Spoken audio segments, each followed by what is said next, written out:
Okay, hey guys, so today I'm going to do a Winnipeg Jets versus Nashville round 2 preview for the NHL. Sorry, I'm still a bit sick, I'm still a bit rusty. I'm also probably going to do a video about the Leafs going into Game 7, so I'll do a video on that after as well. So now as you can see, my hair is dyed blue or green. You can't see it too good here, but you can, it's noticeable, but yeah, not too noticeable. Anyway, that's not why you're here. So anyway, so round 2, Winnipeg versus Nashville. So of course I'm going to start on like the first round, how the first round went. So round 1 for Winnipeg. So game 1 in Winnipeg, they won 3-1 to take a 1-0 series lead. Then in game 2, also in Winnipeg, they had a 4-1 win, pretty dominant win, to take a 2-0 series lead to Minnesota. Game 3, Minnesota took control in Minnesota, and it was 6-2. So the series was at 2-1 at that point. Game 4 in Minnesota, the Jets did end up winning with a shutout, 2-0 victory to make it 3-1. And then they returned home in Game 5 in Winnipeg. And then they won pretty convincingly, 5-0. So a 5-0 win. So Hellebuck finished the series with 2 shutouts in a row. So Game 4 and 5, 2 shutouts. So Winnipeg goals for 16. And then Winnipeg goals against 9, obviously just in this series. The goal scorers, Mark Scheifele has the most with 4 goals. Patrick Laine has 2. Joe Morrow, Tyler Myers also has 2. And then Joe Morrow, Paul Stastny, Andrew Kopp, Blake Wheeler, Jacob Trouba, Brian Little, Brandon Tanev, and Joel Armia all of them have 1 goal. So the Jets did end up beating the Wild in 5 games. The 5th game was nowhere close. It was like right off the get-go, Winnipeg was like dominant completely, so it was pretty obvious they were going to win that game. So now we're going to look at the first round for Nashville. So it was so Nashville had home ice, so games 1 and 2 were in Nashville. So game 1 in Nashville, 5-2 win against Colorado, pretty good, whatever. So they took a 1-0 lead.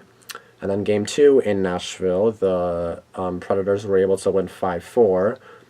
But the thing is, when it was 4-3 for Nashville, they got an empty netter to make it 5-3. So the 5th goal was actually an empty netter. The game winner was an empty net goal.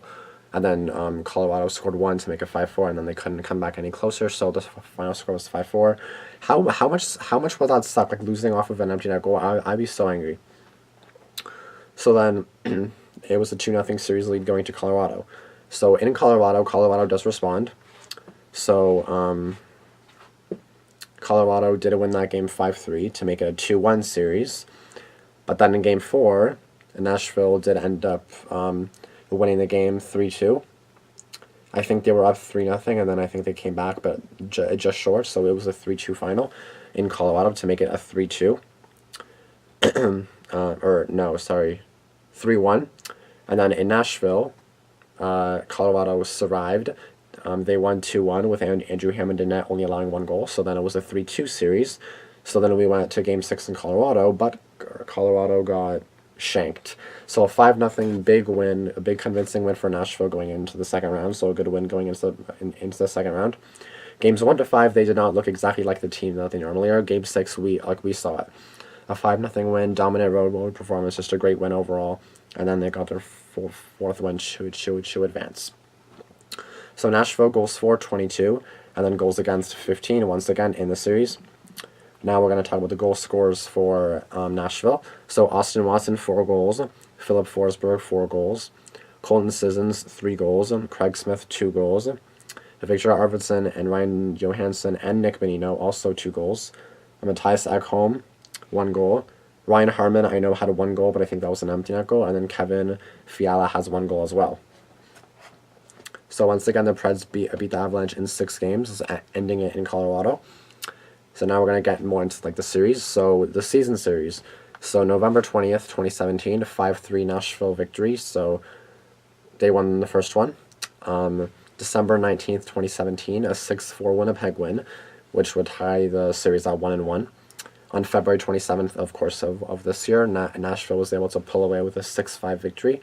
So 2-1 for Nashville. March 13th, 3-1 Nashville victory. 3-1. And then on March 25th, so just like 12 days later, Winnipeg won 5-4 in a shootout.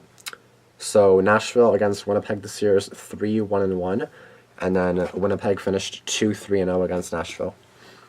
So the series will begin sometime later this week. I do not know when, but all I know for now is that they have home ice advantage.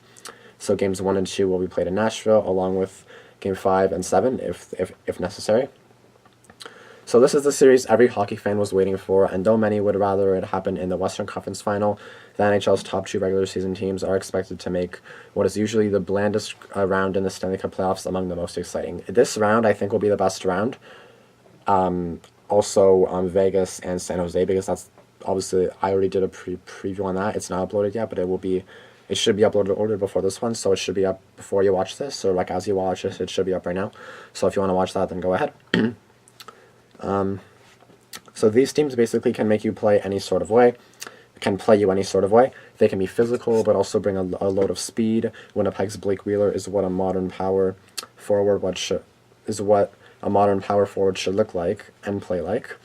They can also come at you with waves of offense or shut you down with their great systems and blue lines. Nashville and Winnipeg were 2 of the 4 teams who allowed an average of less than 30 shots a game in round 1. And in goal, even though Pagarini is the odds-on favorite to win the Vezina Trophy, the Preds don't have much, if any, edge at the position as the Jets. Connor Hellebuyck was the finalist for the award and earned 2 shutouts in Game 4s and in Games 4 and 5 to close out the Minnesota Wild, which I mentioned before. The Jets are undoubtedly a team on the rise, but Nashville has been here before, and as the reigning Western Conference champions, how much will that experience help them? We take a closer look at this epic round 2 battle.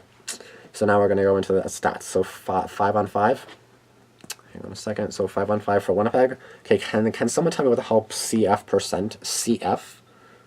So Winnipeg is 51.5 CF percent, which is 10th in the league. Of 54.72% goals for, which is 3rd. A 925 save percentage, which is 11th. An 8.53 shorthanded percentage, which is 5th.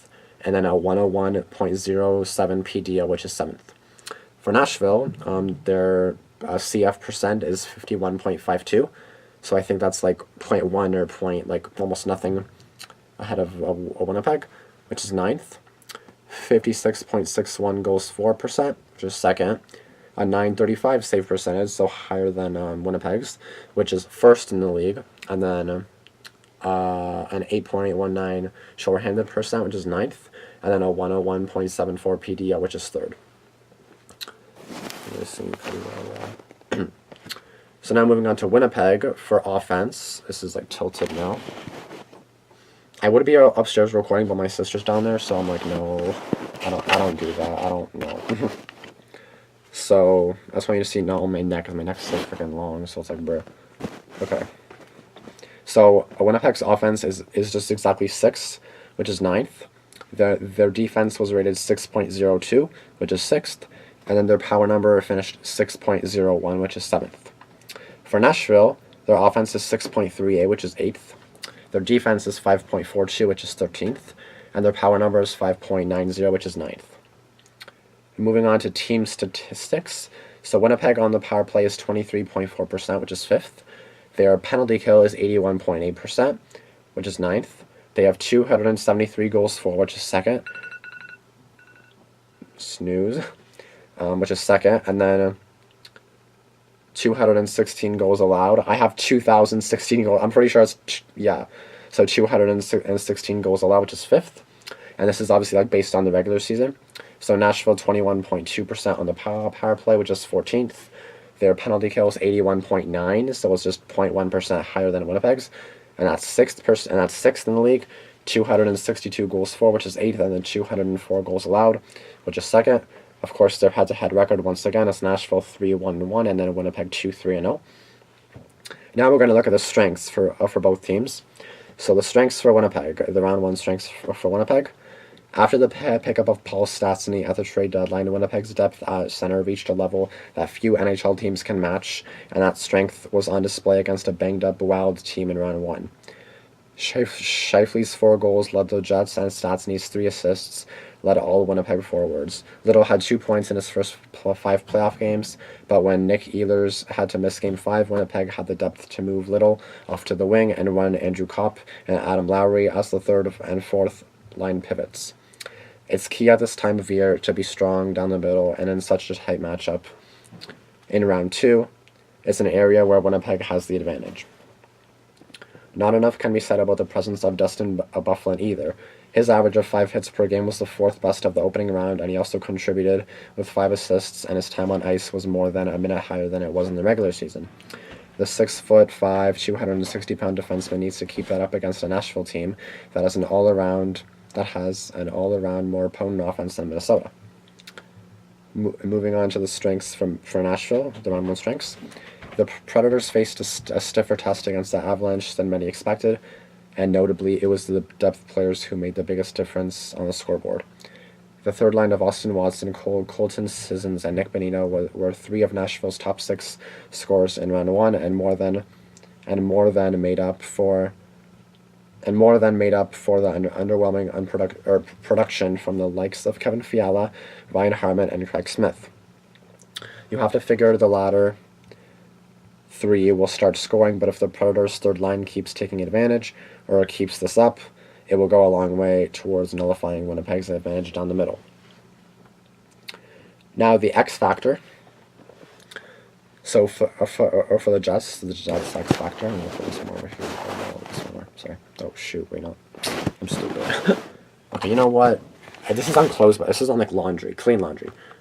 So every team is banged up at this point of year, and teams and players a regular fight through injuries, but Tyler Myers, Tobias Enstrom, Matthew Perreault, and Nick Ehlers all missed time against Minnesota. Enstrom has been out since late March.